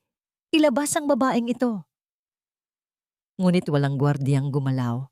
Sa halip, ang mga ito ay nanatiling nakatayo ng matuwid, nakatitig ng may paggalang kay Mateo at Valeria. Anong kaguluhan ito? Sigaw ni Doña Carmen habang tumatayo mula sa kanyang mesa. Ang kanyang mga alahas ay tila kumakalansing sa galit. I am the owner of this hospital. Mateo Cruz, hindi ko alam kung anong laro ang ginagawa mo, pero hindi mo ako mapapaalis sa sarili kong pamamahay. Ngumisi ng bahagya si Mateo. Kinuha niya ang makapal na folder mula sa kanyang assistant at buong lakas na inihagis ito sa ibabaw ng mesa sa harap ni Doña Carmen. Ang tunog ng mga papel na tumama sa kahoy ay nagpahinto sa bawat usapan sa loob ng bulwagan. Hindi na ngayon, Carmen. Wika ni Mateo. Basahin mo ang mga dokumentong yan. Ang lahat ng shares na ipinambayad mo sa utang ng iyong pamilya ay nasa ilalim na ng pangalan ni Valeria. You sold your soul to save your money. And now, my sister owns your soul. Nanginginig ang mga daliri ni Doña Carmen habang binubuklat ang mga papeles. Ang bawat pahina ay tila isang sampal sa kanyang pagkatao. Habang nangyayari ito, dahan-dahang lumapit si Valeria sa mikropono na kanina lang ay gamit ni Anton. Tumigil si Valeria at tumingin sa sahig, sa eksaktong bahagi ng semento kung saan siya pinilit paluhudin ni Anton sa harap ng lahat. Ang alaala ng lamig ng putik at ang hapdi ng sampal ay dumaan sa kanyang isipan. Ngunit sa halip na sakit, ang naramdaman niya ay isang matinding kalayaan. Dr. Anton, ang boses ni Valeria ay mahinahon, ngunit bawat salita ay may bigat ng bakal. Kanina ay narinig ko ang iyong talumpati tungkol sa pagkalinga sa mahihirap. Ngunit alam nating dalawa na ang tanging kinakalinga mo ay ang iyong sariling bulsa. Humarap si Valeria sa mga miyembro ng board. Bilang bagong chairman, ang aking unang desisyon ay formal na kansilahin ang promosyon ni Dr. Anton bilang direktor. Hindi lamang siya tatanggalan ng pwesto, kundi tatanggalan din siya ng karapatang mag-practice ng medisina sa loob ng pasilidad na ito habang isinasagawa ang investigasyon sa nawawalang pondo ng ospital. You can't do this to me! Sigaw ni Anton. Ang kanyang desperasyon ay lumalabas na sa kanyang boses. Valeria, asawa mo ako. Isipin mo ang anak natin. Ang anak ko ay hindi kailanman magkakaroon ng amang magnanakaw at traidor. Sagot ni Valeria. Ang kanyang mga mata ay walang kahit anong bakas ng pag-aalinlangan. Sa isang sulok, mabilis na dinukot ni Doña Carmen ang kanyang cellphone. Sinubukan niyang tawagan ng hepe, ng pulisya, ang lalaking matagal na niyang binabayaran para sa kanyang proteksyon. Ngunit sa bawat ring ng telepono, tanging ang mekanikal na boses ng operator ang sumasagot. Ang taong inaasahan niyang magliligtas sa kanya ay biglang naging bingi sa kanyang mga pagsamo. Nagbigay ng isang maliit na senyas si Mateo. Ang malalaking pintuan ng bulwagan ay muling bumukas, ngunit sa pagkakataong ito, hindi mga panauhin ang pumasok. Isang grupo ng mga pulis na nakauniporme ang mabilis na naglakad patungo sa entablado. Ang tunog ng kanilang mga sapatos sa sahig ay tila isang mabilis na tibok ng tambol na nagbabadya ng pagtatapos ng palabas. Huminto ang mga pulis sa tapat ni Anton. Dr. Anton, sumama ka sa amin ng mapayapa. Wika ng opisyal habang inilalabas ang isang dokumento. Mayroon kaming warrant para sa iyong pag-aresto dahil sa kasong plunder at malversation ng pondo ng San Martin Hospital. Nabitawan ni Anton ang lahat ng kanyang pag-asa. Ang kanyang mga tuhod na kanina ay matatag ay biglang nanghina. At sa harap ng lahat ng mga taong kanyang nalinlang, dahan-dahan siyang napaluhod sa puting carpet sa mismong lugar kung saan niya pinahiya si Valeria. Ang bawat malamig na lagitik ng bakal na naglalapat sa kanyang mga pulso ay tila isang hatol na nagpatahimik sa buong bulwagan. Isang tunog na naghudyat ng pagtatapos ng paghahari-harian ng lalaking akala ay kaya niyang bilhin ng katarungan. Napayuko si Anton habang nararamdaman ang bigat ng mga posas. Ang kanyang mga mata na kanina ay nagniningning sa kayabangan, ngayon ay puno ng luha at matinding takot. Tumingin siya sa paligid, naghahanap ng kahit isang mukha na handang tumulong sa kanya. Ngunit ang mga panauhing kanina ay bumabati sa kanya, ay ngayon ay nakatalikod na at nagbubulungan ng may halong pandidiri. "Doña Carmen, tulungan ninyo ako!" Ang desperadong sigaw ni Anton, ang kanyang boses ay nanginginig at halos mawalan ng lakas. "Ginawa ko ang lahat ng ito para sa ospital, para sa pamilya ninyo." Ngunit si Doña Carmen, sa halip na tumulong, ay marahas na umatras. Ang kanyang mukha na kanina ay baluktot sa galit, ay biglang naging malamig at mapanghusga. Inayos niya ang kanyang mamahaling kwintas at tumingin kay Anton nang may matinding pag-ayaw. "Huwag mo akong idamay sa iyong kabulukan, Anton." Singhal ni Doña Carmen, ang kanyang boses ay matinis at puno ng pagkukunwari. "Wala akong alam sa mga pagnanakaw mo. Kung naging tapat ka sana sa iyong tungkulin, hindi ka hahantong sa putikang yan. Pulis, ilayo ninyo ang taong yan sa paningin ko." Nanginig ang buong katawan ni Anton sa matinding pagtataksil ng babaeng pinagsilbihan niya. Tumingin siya kay Valeria na nananatiling nakatayo ng matuwid sa entablado. Ang kanyang asawa ay tila isang anghel ng katarungan. Payapa ngunit matatag. "Valeria, maawa ka." Pagmamakaawa ni Anton habang hila-hila siya ng mga pulis patungo sa labasan. "Para sa anak natin, Valeria, huwag mo akong hayaang mabulok sa kulungan. Isipin mo ang magiging kinabukasan ng bata kung ang ama niya ay isang bilanggo." Nanatiling tahimik si Valeria. Tinitigan niya ang lalaking naging sanhi ng kanyang mga gabi ng pag-iyak sa dilim. "Ang anak ko ay magkakaroon ng kinabukasan na puno ng katotohanan, Anton. Isang bagay na kailanman ay hindi mo na ibigay. Ang awa ay ibinibigay sa mga nagkamali, hindi sa mga taong sadyang nanira ng buhay ng iba para sa sariling ambisyon." Habang kinaladkad si Anton palabas, ang lahat ng mata ay nakatuon sa kanya. Isang matinding kahihiyan ang bumalot sa kanyang pagkatao nang makita niyang ang kanyang bagong nobya na si Sofia ay mabilis na humubad ng kanyang engagement ring at itinapon ito sa isang baso ng wine bago mabilis na tumakbo palabas ng pinto, tila iniiwasang madungisan ang kanyang pangalan.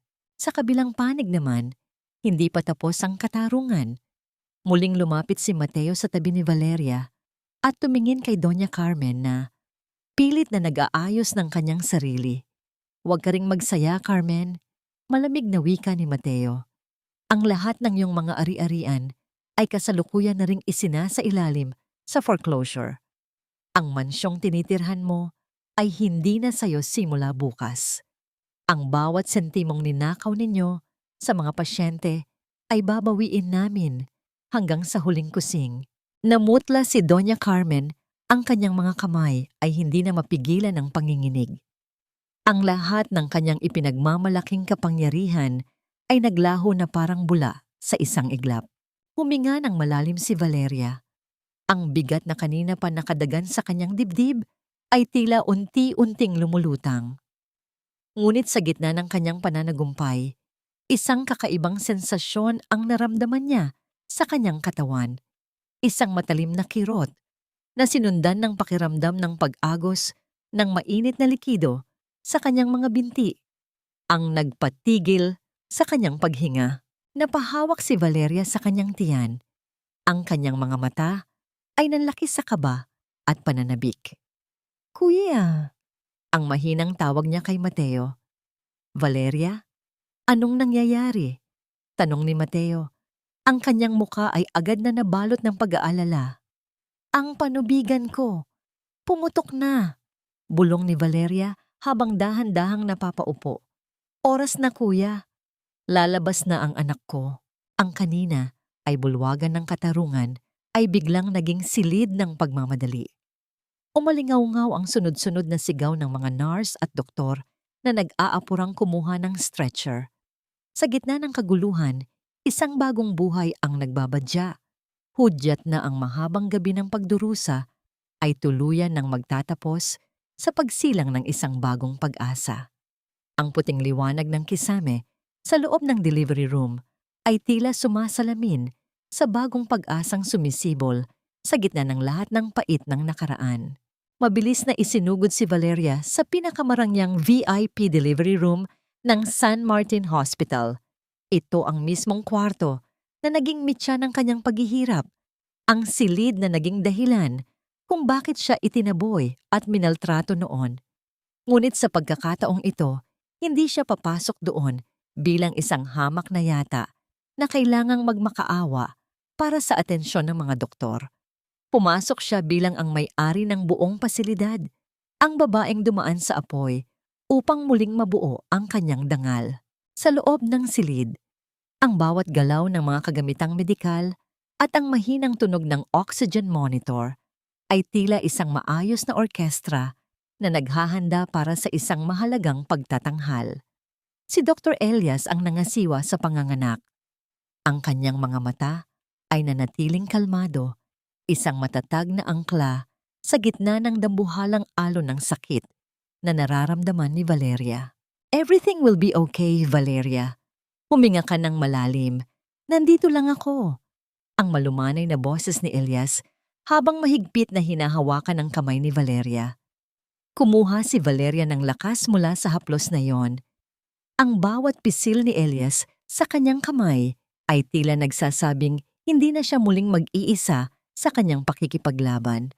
Ang suportang hindi niya kailanman nakuha mula kay Anton ay buong pusong ibinibigay ng lalaking ito, isang pagmamalasakit na walang hinihinging kapalit. Sa labas ng pinto, ang makapangyarihang si Mateo Cruz ay hindi mapakali. Ang bilyonaryong kayang magpabagsak ng mga korporasyon sa isang kumpas lang ng kanyang daliri ay isa na ngayong kuya na basang-basa ang mga mata sa kaba. Palakad-lakad siya sa pasilyo, ang kanyang mga kamay ay nakakuyom habang bumubulong ng mga panalangin matagal na niyang hindi nabibigkas. Ang bawat segundo ay tila isang oras sa kanyang pakiramdam. Ang katigasan ng kanyang pagkatao ay tuluyang natunaw, pinalitan ng purong pagmamahal para sa kanyang kaisa-isang kapatid. Habang nangyayari ang lahat ng ito sa loob ng komportableng ospital, ang kabilang panig ng mundo ay nagpapakita ng malupit na mukha ng karma. Sa labas, sa ilalim ng malakas na buhos ng ulan, sina Doña Carmen at Anton ay dahan-dahang itinatapon sa kalsada. Ang mga gwardyang dati ay yumuyuko sa kanila ay ngayon ay marahas silang itinutulak palabas ng gate. Wala nang mamahaling sasakyang naghihintay. Wala nang payong na magtatanggol sa kanila sa lamig. Napaluhod si Anton sa putikan. Ang kanyang tuksido na nagkakahalaga ng libo-libo ay ngayon ay dumi-dumi na at basa. Tinitingnan niya ang naglalakihang mga letra ng San Martin Hospital mula sa malayo, ang lugar na akala niya ay magiging trono niya habang buhay. Ngayon, isa na lamang siyang estranghero na pinagtatawanan ng mga taong dumadaan sa kalsada. "Ito ang lahat ng dahil sa'yo." Sigaw ni Doña Carmen kay Anton habang pilit na pinupunasan ang putik sa kanyang mukha. Ang kanyang mga alahas ay tila nawalan na ng kinang sa gitna ng kadiliman. Nagtutulakan ang dalawa sa gitna ng baha. Walang masilungan, walang pera, at higit sa lahat, walang dangal na natitira. Ang lamig na nararamdaman nila ay hindi lamang mula sa ulan, kundi mula sa katotohanang sila ay tuluyan ng nilimot ng mundong dati ay sumasamba sa kanila. Sa loob ng ospital, Umabot na sa rurok ang pakikipaglaban ni Valeria. Ang kanyang mga pawis ay humahalo sa mga luha ng determinasyon. Isang huling malakas na pag-ire ang kanyang ginawa habang nakatingin sa mga mata ni Elias. At doon, ang lahat ng ingay sa mundo ay tila naglaho. Isang malakas at malusog na iyak ng sanggol ang umaling-awngaw sa buong VIP delivery room.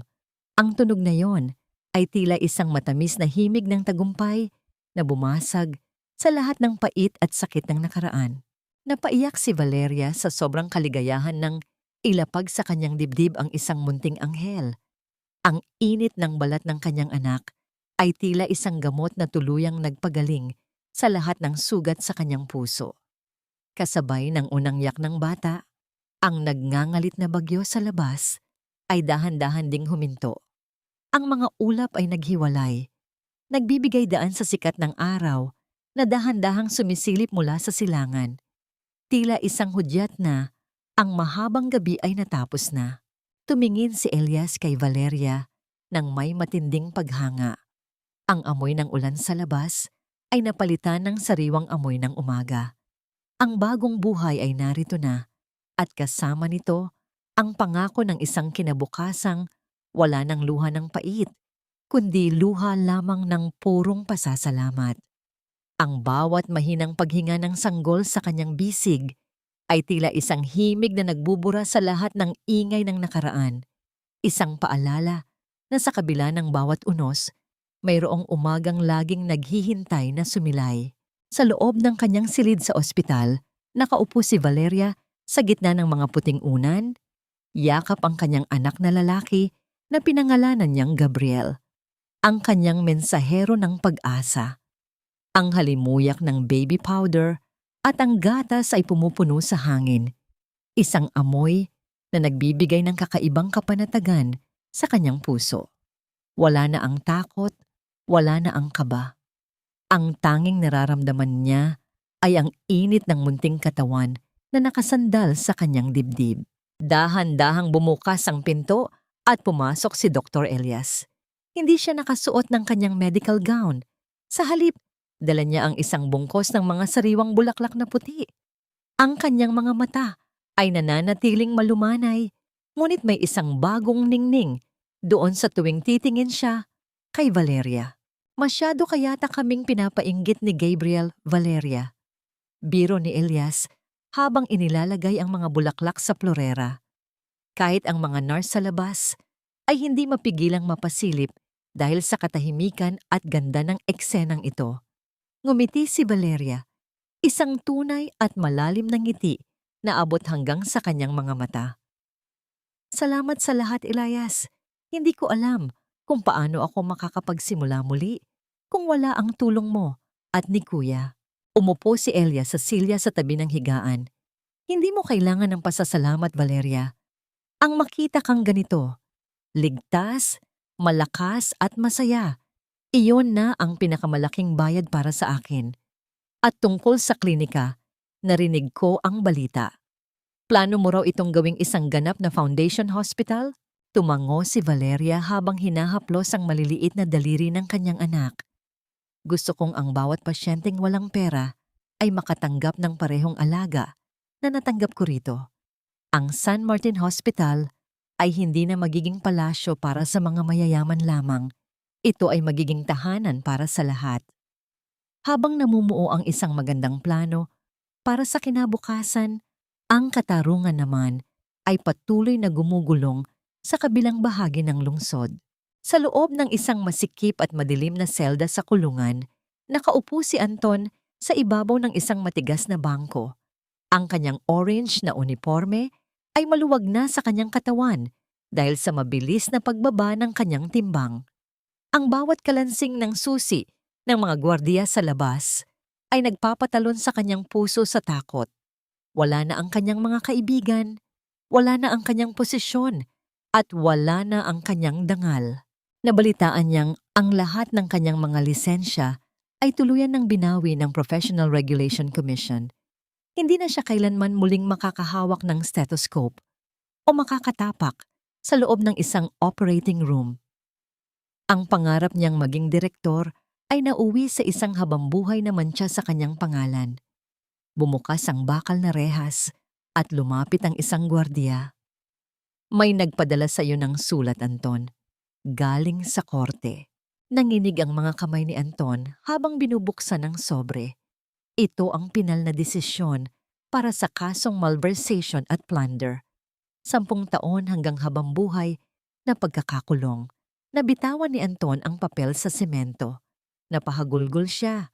Ang kanyang mga luha ay tumatama sa maruming sahig ng kulungan. Naalala niya ang gabi noong itinaboy niya si Valeria. Ang bawat sandali ng kanyang kalupitan ay tila mga aninong bumabalik upang sumakal sa kanya. Valeria, patawarin mo ako. Bulong niya sa hangin. Ngunit ang tanging sumasagot ay ang nakakabinging katahimikan ng 4 na pader ng kanyang selda. Sa kabilang panig, si Doña Carmen naman ay natagpuan sa isang maliit na paupahan sa gilid ng Riles. Ang reyna ng lipunan ay ngayon ay naglalako na lamang ng mga lumang kagamitan sa kalsada para lamang may pambili ng pagkain. Ang bawat taong dating yumuyuko sa kanya ay, ngayon, ay hindi man lamang siya tinitingnan. Tila isa siyang multo ng nakaraan na ayaw nang balikan ng sinuman. Balik sa ospital, dinalaw ni Mateo si Valeria. Nakatayo ang magkapatid sa harap ng malaking bintana. Pinapanood ang makulay na langit sa paglubog ng araw. Nagawa na natin, Valval. Wika ni Mateo habang inilalagay ang kanyang kamay sa balikat ng kapatid. Wala na ang mga taong nanakit sa iyo. Ang lahat ng kinuha nila na ibalik na natin ng higit pa. Tumingin si Valeria sa malayo. Sa abot tanaw, kung saan ang dilim ay dahan-dahang lumalamon sa liwanag. Salamat, kuya. Pero alam mo, ang pinakamalaking tagumpay ay hindi ang makita silang naghihirap. Ang pinakamalaking tagumpay ay ang maramdamang hindi ko na kailangang matakot sa kanila. Malaya na ako. Ngunit sa gitna ng kanilang pag-uusap, kumatok ang isang nurse. Ang kanyang muka ay puno ng pag-aalinlangan habang may iniabot na isang maliit na sobre kay Valeria. Ma'am, may isang matandang babae po sa labas. Kanina pa po siya naghihintay. Sabi niya, kailangan niya raw po kayong makausap kahit sandali lang. Galing daw po siya sa pamilya ni Dr. Anton. Napatigil si Valeria. Ang kaba na akala niya ay wala na ay muling gumuhit sa kanyang dibdib.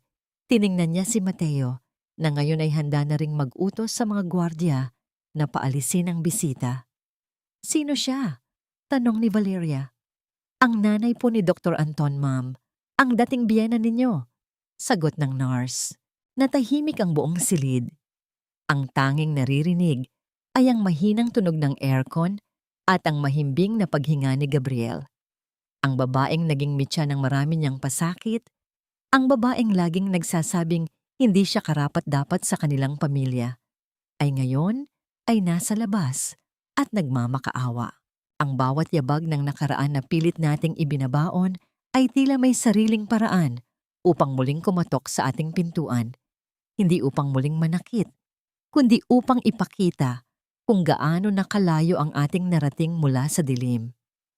Huminga ng malalim si Valeria habang nakatingin sa puting sobre na hawak ng nurse. Sa tabi niya, ang kanyang Kuya Mateo ay mabilis na tumayo. Ang kanyang panga ay mahigpit na nakakuyom at ang kanyang mga mata ay nagbabanta ng panibagong bagyo. Wala siyang karapatang lumapit sa iyo, Valeria. Ang mariing wika ni Mateo. Ang kanyang boses ay tila isang babala. Pagkatapos ng lahat ng ginawa nila ni Anton sa iyo, ang kapal ng mukha niyang magpakita rito. Palabasin ninyo ang babaeng yan. Ngayon din, dahan-dahan namang hinawakan ni Valeria ang kamay ng kanyang kuya. Ang lamig ng balat ni Valeria ay unti-unting napalitan ng init ng kanyang determinasyon. Kuya, hayaan mo siyang pumasok. Hindi ako makakaalis ng tuluyan sa anino ng pamilyang yon kung patuloy ko silang tatakbuhan.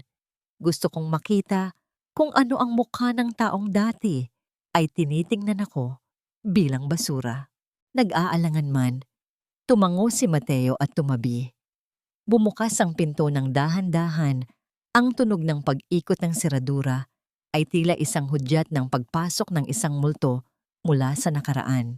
Pumasok si Aling Belen, ang ina ni Anton, ngunit ang babaeng nakatayo sa harap ni Valeria ay malayo sa reyna ng kusina at ng mansyon na dati ay laging nagmamaliit sa kanya.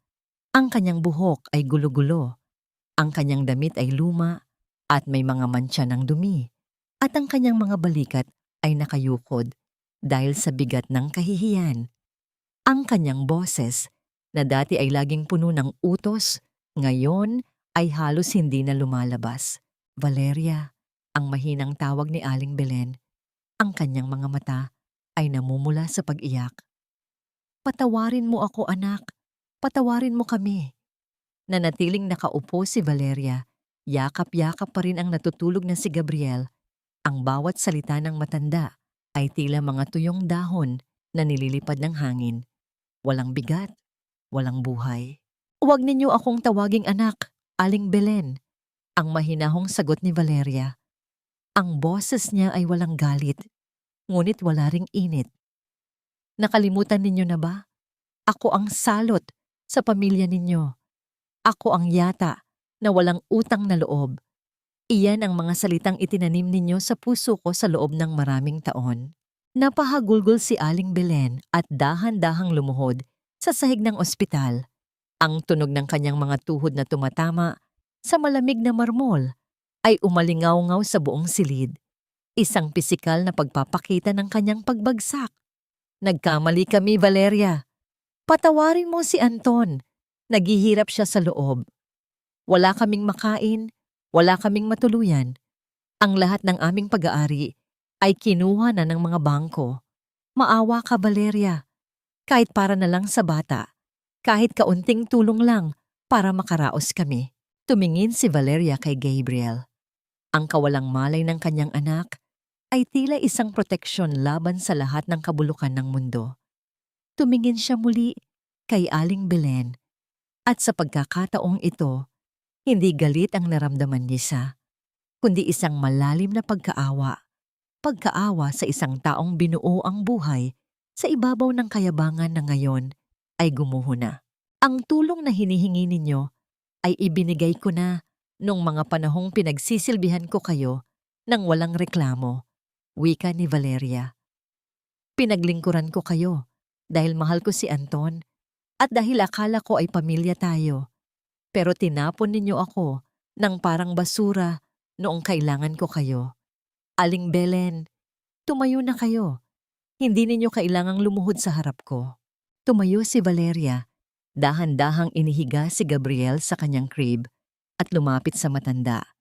Inabot niya ang isang maliit na sobre mula sa kanyang table. Hindi ito pera, kundi isang dokumento.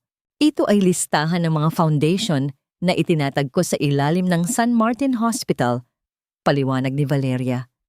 Maaari kayong pumunta roon para sa inyong pagkain at gamot, katulad ng lahat ng mga taong nangangailangan. Iyon ang tanging tulong na maibibigay ko. Bilang chairman, tungkulin kong tulungan ang mahihirap. At sa puntong ito, isa na kayo sa kanila. Napatitig si Aling Belen sa papel. Ang sampal ng katotohanan ay mas masakit kaysa sa anumang pisikal na saktan. Ang babaeng dati ay pinapakain lamang niya ng mga tira-tirang pagkain ay siya na ngayong nagbibigay sa kanya ng pagkakataong mabuhay sa pamamagitan ng kanyang kawanggawa. Hindi ko na kayo kailangang saktan, Aling Belen. Pagpapatuloy ni Valeria habang nakatingin ng diretso sa mga mata ng matanda. Dahil ang makita ang sarili ninyo sa kalagayang ito, habang nakikita ninyo akong malaya at masaya, ay sapat na parusa na para sa inyo. Maari na kayong umalis. Walang nagawa si Aling Belen kundi tumalikod.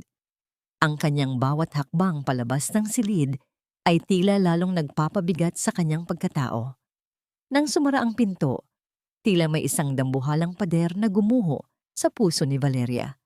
Ang huling tanikala ay naputol na. Dahan-dahang lumapit si Elias kay Valeria at inilagay ang kanyang kamay sa likod nito. Proud ako sa iyo, Valeria. Pinili mong maging mas mabuting tao kaysa sa kanila. Humarap si Valeria kay Elias. Ang kanyang mga mata ay nagniningning sa bagong liwanag. Hindi ko na sila kailangang bitbitin, Elias. Tapos na. Ngunit sa gitna ng kanilang sandali ng kapayapaan, ang telepono sa loob ng silid ay tumunog ng paulit-ulit. Isang nurse ang pumasok na may dalang balita na muling magpapabilis sa tibok ng puso ng lahat. Chairman Valeria, may tawag po mula sa Central Police Station. Si Dr. Anton, nagkaroon po ng gulo sa loob ng bilangguan. Isinugod po siya sa emergency room natin ngayon din. Ang katarungan ay tila may sariling paraan ng pagtapos sa kwento. Ang taong ayaw nang makita ni Valeria ay muling ibinabalik sa kanyang harapan. Ngunit sa pagkakataong ito, ang buhay nito ay nasa loob ng mga palad na kanyang pinagtaksilan. Ang bawat tibok ng makina na nagpapanatili sa kanyang buhay ay tila isang paalala ng mga piniling landas. Isang echo ng mga kasalanang bumalik upang sumingil sa mismong taong naniwala na siya ay hindi kailanman magbabayad. Ang balita tungkol kay Anton ay tila isang malamig na hampas ng hangin na nagpatahimik sa buong silid ni Valeria. Ang kanyang kuya Mateo ay mabilis na lumapit sa kanya. Ang kanyang mukha ay puno ng pag-aalala at pagtataka. Gulo. Anong klaseng gulo? Ang mariing tanong ni Mateo sa nurse. May nakalaban po siya sa loob ng kulungan, sir. Paliwanag ng nurse. Ang kanyang boses ay nanginginig. Pinalo po siya sa ulo. Critical po ang kanyang kalagayan. Pero dahil po sa protocol, dito po siya dinala sa San Martin Hospital. Kasalukuyan na po siyang inooperahan. Napatitig si Valeria sa kanyang anak na mahimbing na natutulog sa crib. Ang kanyang puso ay nahati. Ang galit at pait mula sa nakaraan ay unti-unting napalitan ng isang kakaibang damdamin. Isang uri ng awa sa lalaking minsan niyang minahal. Ang ama ng kanyang anak na ngayon ay nasa bingit ng kamatayan. Valval, huwag kang mag-alala, wika ni Mateo, habang inilalagay ang kanyang kamay sa balikat ng kapatid. Sila ang nagpasimula ng lahat ng ito. Ito ang karma nila. Alam ko, kuya, sagot ni Valeria. Ang kanyang boses ay mahina. Pero hindi ko maiwasang maawa. Kailanman ay hindi ko hiniling na mangyari ito sa kanya. Gusto ko siyang makita na nagbabayad sa kanyang mga kasalanan, pero hindi sa ganitong paraan. Sa loob ng operating room, si Dr. Elias ang nangasiwa sa operasyon ni Anton. Ang bawat galaw ng kanyang scalpel ay maingat at profesional. Wala siyang iniisip kundi ang buhay ng pasyente, anuman ang nakaraan nito. Ang makina na nagbabasa ng tibok ng puso ni Anton ay tila may sariling ritmo. Minsang bumibilis, minsang bumabagal, sumasalamin sa labanan sa pagitan ng buhay at kamatayan. Pagkatapos ng ilang oras, lumabas si Elias mula sa operating room. Ang kanyang mukha ay pagod, ngunit may bakas ng tagumpay. Sinalubong siya ni Valeria at Mateo sa labas. Kumusta, Elias? Mabilis na tanong ni Valeria. Ligtas na siya, Valeria, sagot ni Elias habang naghuhubad ng kanyang gown. Matagumpay ang operasyon, ngunit malalim ang sugat sa kanyang ulo. Kailangan niya ng mahabang panahon para makarecover. Magigising siya, pero hindi pa natin masasabi kung kailan at kung anong kondisyon. Nakahinga ng malalim si Valeria. Sa kabila ng lahat, hindi siya humiling ng kamatayan para kay Anton. Ang kanyang pagiging nurse ay nananatili sa kanya. Isang pagmamalasakit na mas malakas kaysa sa kanyang sariling sakit. Dinala si Anton sa isang pribadong silid sa VIP ward, ang parehong ward kung saan siya dati ay nagyayabang. Nakahiga siya sa puting kama, ang kanyang ulo ay balot ng benda, at ang kanyang katawan ay puno ng mga tubo at makina na nagpapanatili sa kanyang buhay. Ang dating mapagmataas na doktor ay ngayon ay isang mahinang pasyente, walang malay at walang kakayahang lumaban. Kinaumagahan, dinalaw ni Valeria si Anton. Hindi niya kasama si Mateo o Elias. Gusto niyang harapin ang lalaking minsan niyang minahal ng mag-isa. Umupo si Valeria sa silya sa tabi ng kama ni Anton. Tiningnan niya ang balat ng lalaki na maputla na at walang buhay. Ang kanyang mga kamay na dati ay marahas na humawak sa kanya at nagtulak sa kanya palabas, ngayon ay mahina at nakahiga lamang. Hinawakan ni Valeria ang kamay ni Anton. Malamig ito. Isang kakaibang kalungkutan ang gumuhit sa kanyang puso. Anton, sana ay matuto ka sa lahat ng ito. Bulong niya. Ang kanyang boses ay halos hindi marinig. Kailanman ay hindi ko ginusto na maging ganito ang buhay mo. Pero binigyan kita ng pagkakataon. At pinili mong tapakan ang lahat ng yun. Naramdaman niya ang isang bahagyang paggalaw sa kamay ni Anton. Dahan-dahang gumalaw ang mga daliri ng lalaki at dahan-dahan ding idinilat ni Anton ang kanyang mga mata. Nagtama ang kanilang paningin. Ang mga mata ni Anton ay puno ng kalituhan, ngunit dahan-dahan bumalik ang mga alaala. Ang kanyang mukha ay puno ng matinding sakit, hindi lamang pisikal, kundi pati na rin sa kahihiyan. Sinubukan niyang magsalita, ngunit ang tanging lumabas ay isang mahinang tunog. Valeria. Ang basag na boses ni Anton. Patawarin mo ako. Mahal kita. Ngumiti si Valeria, ngunit ang nangiti na yon ay puno ng pait. Matagal na kitang pinatawad, Anton. Pinatawad ko ang nakaraan hindi para sa'yo, kundi para sa sarili ko at para sa anak natin. Kinuha ni Valeria ang isang maliit na litrato mula sa kanyang bulsa. Ito ang litrato ni Gabriel. Inilagay niya ito sa kamay ni Anton. Ito ang anak natin, Anton. Sana ay makita mo siya at maalala mo ang lahat ng iyong mga ginawa. Dahil sa kanya, pinili kong maging mas malakas. Tumayo si Valeria. Wala na siyang kailangang sabihin pa. Ang lahat ng emosyon ay nailabas na sa kanilang kwento. Alis na ako, Anton. Wika ni Valeria. Ang kapayapaan na hinahanap mo ay hindi mo makikita sa akin. Makikita mo ito sa sarili mo, sa oras na matuto kang magsisi at magbago. Dahan-dahang lumabas si Valeria ng silid. Iniwan si Anton na nakatingin sa litrato ng kanyang anak, puno ng pagsisisi at panghihinayang. Ang kanyang huling pahina sa kwento ay nasulat na. Ang bawat simula ay nagtatapos at ang bawat pagtatapos ay nagsisilbing pintuan patungo sa isang bagong umaga. Isang pagkakataong hubugin ang sariling tadhana ng may kapayapaan at pagmamahal, malayo sa mga anino ng nakaraan. Lumabas si Valeria mula sa silid ni Anton. Ang kanyang puso ay puno ng isang kakaibang kapayapaan na matagal na niyang hindi naramdaman. Ang pagharap sa nakaraan ay hindi madali, ngunit sa wakas ay naramdaman niyang malaya na siya. Hindi na siya hawak ng galit o pait. Ang tanging bitbit niya ay ang aral na natutunan at ang pag-ibig para sa kanyang anak. Sa labas ng silid, naghihintay si Elias. Kumusta ka? Tanong niya. Ang kanyang mga mata ay puno ng pag-aalala. Ngumiti si Valeria. Mabuti ako, Elias. Malaya na ako. Dahan-dahang lumakad si Valeria at Elias sa pasilyo ng ospital.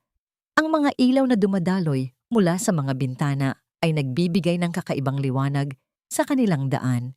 Ang bawat hakbang nila ay tila naghuhudyat ng isang bagong simula, isang kinabukasang puno ng pag-asa at pagmamahalan. Makalipas ang ilang buwan, ang San Martin Hospital ay tuluyan ng nagbago. Sa pamumuno ni Chairman Valeria Cruz, ito ay naging isang ganap na foundation hospital na naglilingkod sa mga mahihirap, walang pinipili at walang hinihinging kapalit. Ang dating palasyo ng mga mayayaman ay naging tahanan para sa lahat, isang simbolo ng pag-asa at pagmamalasakit. Isang hapon, habang naglalakad si Valeria sa hardin ng ospital, yakap-yakap si Gabriel na ngayon ay mahigit 1 taon na. Nabalitaan niya na si Doña Carmen ay tuluyan ng nanirahan sa isang malalim na probinsya, nagtatago sa mga tao at namumuhay ng nag-iisa. Ang dati niyang biyenan naman ay paminsan-minsan ay dumadalaw sa foundation para kumuha ng pagkain, ngunit kailanman ay hindi na muling humingi ng awa. "Mama, bulaklak!" sigaw ni Gabriel habang itinuturo ang isang pulang rosas. Dahan-dahang kinuha ni Valeria ang bulaklak. Sa gilid ng rosas, may mga maliliit na berdeng dahon na sumisimbolo sa pag-asa. "Oo anak, ang ganda ng bulaklak, hindi ba?" Maya-maya pa, dumating si Elias. Nakasuot siya ng isang simpleng polo shirt. Ang kanyang mga kamay ay nasa bulsa habang nakatingin sa mag-ina ng may malalim na pagmamahal. "Valeria, may gusto akong sabihin sa iyo," wika ni Elias. Ang kanyang boses ay tila may halong kaba. Inilapag ni Valeria si Gabriel sa damuhan upang makapaglaro. Humarap siya kay Elias. Ang kanyang puso ay tumitibok ng mabilis. Lumuhod si Elias sa harap ni Valeria. Inilabas ang isang maliit na singsing mula sa kanyang bulsa. Ito ay hindi diamante o ginto. Sa halip, ito ay isang simpleng pilak na singsing na may disenyong tila dahon, isang simbolo ng pag-asa at paglago. "Valeria Cruz," wika ni Elias, ang kanyang mga mata ay nagniningning sa katapatan. "Hindi ako mayaman at hindi ko kayang ibigay sa iyo ang lahat ng karangyaan ng mundo. Ngunit maipapangako ko sa iyo ang isang buhay na puno ng pagmamahal, paggalang at pangangalaga. Ang puso ko ay matagal nang nakatuon sa iyo. Papayag ka bang maging asawa ko?" Napaiyak si Valeria. Ito ang pagmamahal na matagal na niyang pinangarap. Isang pagmamahal na walang hinihinging kapalit. Dahan-dahan niyang inabot ang kanyang kamay. "Oo, Elias, papayag ako."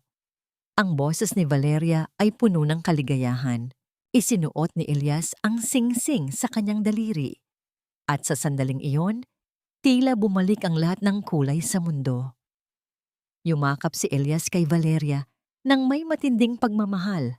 Sa likod nila, si Gabriel ay masayang tumatakbo sa damuhan, isang simbolo ng kanilang bagong pamilya. Mula sa malayo, sa bubong ng ospital, nakatayo si Mateo.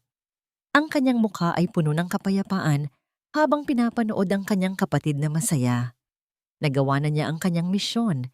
Ang kanyang kapatid ay malaya na, masaya at may sariling pamilya na. Wala na siyang dapat gawin pa kundi maging isang tahimik na anino na laging magbabantay mula sa malayo. Naglakad si Mateo patungo sa gilid ng bubong, nakatingin sa paglubog ng araw. Ang kanyang buhay ay nakatuon sa pagpoprotekta sa kanyang kapatid. At ngayon ay tapos na ang lahat. Sa ilalim ng nagbabagong langit, isang bagong kabanata ang nagsisimula, hindi lamang para kay Valeria, kundi para sa lahat ng mga taong naniwala sa kapangyarihan ng pag-ibig at pagpapatawad.